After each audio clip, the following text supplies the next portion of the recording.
आधुनिक सोच और त्योहार और पर्यावरण, इस पर चिंतन मनन का विषय है। इस पर एक लेख है जो आपके समक्ष प्रस्तुत है। प्राय सभी बुद्धिजीवी वर्ग अवश्य इस पर मनन चिंतन करेंगे। पर्यावरण बचाने के लिए प्रति वर्ष नए नए टिप्स मनीषी अपने विचार समाचार पत्रों एवं अन्य सोशल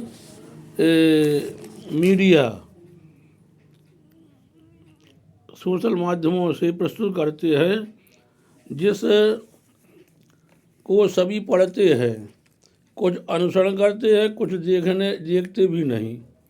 यह समाज में फैली वैचारिक क्रूतियों पर व्यंग ही कहा जाए तो अतिशयोक्ति नहीं होगी। अब उदाहरण से समझें।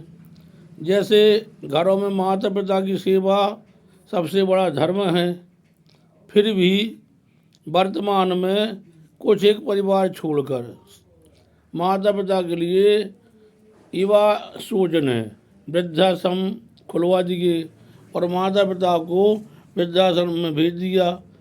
तो इसका असर परिवार के बच्चों पर भी पड़ता है कि हमारे पिता ने हमारे दादा दादी को कहाँ भेज दिया है। तो यह सोचनीय बात है और हम कहते हैं कि हम सभ्य हैं। दूसरा है पर्यावरण बचाने की टिप्स। सभी लोग पर्यावरण बचाने के लिए समाचार माध्यमों में और हर जगह अनेक प्रकार की बातें करते हैं कि पर्यावरण को बचाया जाए, कैसे ग्लोबल वार्मिंग में रोकी जाए। लेकिन पर्यावरण सुरक्षा के लिए उपाय कुछ नहीं कोई करता। नदी पर्वत वन की सुरक्षा के लिए नदियों में पत्थर खनन और रेत का खनन लगातार चलता है पूरे देश में। बड़े बड़े पहाड़ काटे जा रहे हैं, पत्थर निकाले जा रहे हैं और प्राकृतिक सौंदर्य से खिलवाड़ की जा रही है। वृक्षों की अंधाधुंध कटाई हो रही है और वृक्षारोपण तो बहुत ही कम मात्रा में होता है। तो इस पर विचार नहीं है कि हम सब हैं, हम पर्यावरण को किस प्रकार बचाएंगे, इस पर चिंतन मनन करने की बात है। अब बात आई जल की। जल है तो कल है, तो जल बचाने के लिए अनेक प्रकार की योजनाएं गवर्नमेंट के द्वारा और आम सामाजिक नागरिकों के द्वारा चलाई जाती हैं और सभी को अच्छे अच्छे विज्ञापन दिए जाते हैं, जल बचाएं, स्वच्छता लाएं। लेकिन स्वच्छता के नाम पर जल का उपयोग करना लेकिन बहुत कठिन हो रहा है। घर में शौचालय साफ सफाई के लिए लोग अत्यधिक जल का उपयोग करते हैं। जल का अत्यधिक दोहन होता है। नगर के जितने भी गंदे नाले हैं, जो भी है, वो सब सीवर लाइनें नदियों में प्रभावित कर दी जाती हैं और जल का प्रदूषण बढ़ रहा है। और इस कारण से बॉटल संस्कृति अपन देखते हैं कि शहरों में है, देहातों में है, अपन एक बॉटल का जल का प्रयोग करते हैं पानी पीने के लिए, जो खरीदा जाता है। जबकि हमारे देश में जल संसाधनों की कोई कमी नहीं है। पूर्व में बहुत से कुएं जो जल का उपयोग के लिए बनाए गए थे, आज उनके बगल में हैंडपम्प लगा दिए गए और इस कारण से उन कुओं की स्थिति भी बड़ी जटिल हो गई है और उसमें झाड़ झंकार गंदगी भरी हुई है। तो इस प्रकार के जो संसाधन जल के हैं, उन संसाधनों का हमें और साफ सफाई करके और उपयोग में लाना चाहिए, जिससे जल की कमी ना रहे। मूर्ति विसर्जन के लिए हम कहा जाता है कि जल में प्रभावित करने से और बहुत ज़्यादा जल प्रदूषण बढ़ेगा।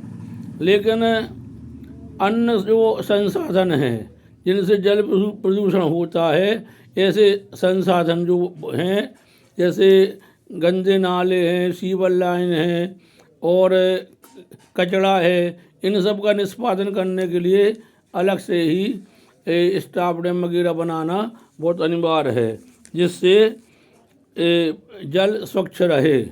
और जल है तो कल है, क्योंकि जल के बिना जीवन संभव नहीं है।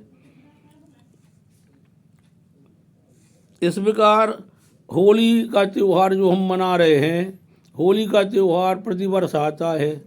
अपने बच्चों से कह दिया जाता है कि बेटा जल बचाओ और पानी की एक एक बूंद कीमती है, गुलाल की होली खेलो। तो यह बात अच्छी है, बच्चों को समझाना चाहिए, लेकिन पानी बचाने के लिए हमें भी जो बुद्धिजीवी वर्ग है उनको मानक स्तर से प्रयास करने चाहिए कि पानी का अत्यधिक उपयोग कहाँ किया जा रहा है और उसे कैसे बचाया जाए। नौनिहालों के मन में जल संकट की नसीहत देना तो उचित है, यह सभ्य समाज है, जबकि पर्यावरण बचाव के लिए, जल बचाव के लिए, वन पर्वत बचाव के लिए, ग्लोबल वार्मिंग से बचाव के लिए हमें मन में विचार ही नहीं करना है। मन में इससे निपटन के लिए बहुत सी योजनाएं बनानी है और स्वयं सामाजिक स्तर पर जागृति लाना होगी, जिससे पर्यावरण का बचाव हो सके। तो हमें इस सब कार्य के लिए ईमानदारी से कार्य करने की आवश्यकता है।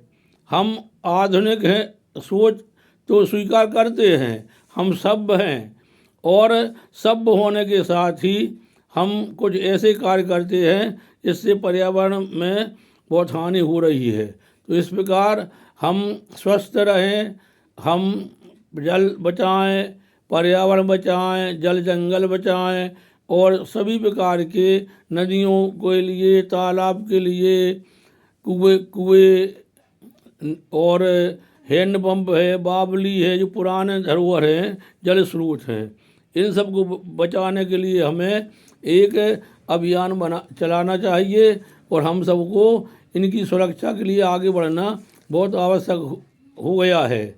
अतः हम जब ये सब कार्य करेंगे तो निश्चित है कि हम सभ्य कहलाएंगे, अन्यथा नहीं। क्योंकि सभ्य होना तो बहुत जल्दी अपन कह सकते हैं, लेकिन अपन को सभ्यता और पर्यावरण को बचाने के लिए भी अपन को सार्थक प्रयास करना होगा। यह लेख पर्यावरण के संबंध में लिखा गया है और होली का उत्सव सामने है। आप सभी देशवासियों को, नगरवासियों को होली की हार्दिक शुभकामनाएं। जय हिंद।